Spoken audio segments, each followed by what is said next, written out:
Sinalakay ang isang bodega sa Davao City kung saan iligal na ibinibenta ang mga surplus na sasakyan. Arestado ang dalawang Cameroonian national na sangkot sa iligal na negosyo. Ania sa frontline sa balita, si Bril Montalvo ng News 5 Mindanao, exclusive.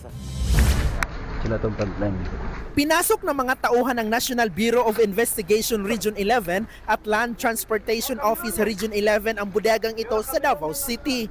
Tumambad ang hile-hilerang mga surplus vehicle o segunda manong mga sasakyan.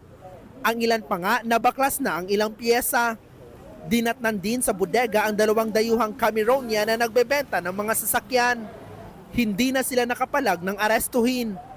Ayon sa NBI, iligal umano ang bintahan nila ng mga sasakyang right-hand drive na galing sa ibang bansa. Wala din silang naipakitang sapat na mga dokumento. Yung mga cause ng mga vehicular accident natin because some of their conversion, itong right-hand drive converted to left-hand drive kasi left-hand drive ang Philippines. So may mga tao dyan na they lack the expertise. And besides, we don't really allow this kind of thing, yung magka-convert. Nakumpiska ang 33 unit ng mga sasakyan.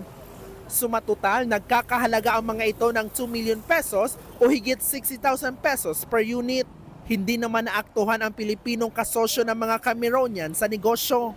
2 taon na ding nagnenegosyo dito ang mga suspect. We are selling auto part. Where these cars came from? And we buy around.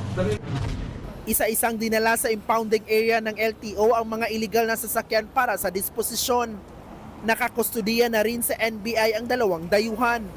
Mahaharap sila sa reklamong paglabag sa Banning and Operation of Vehicle with Right-Hand Steering Wheel Act of 1998.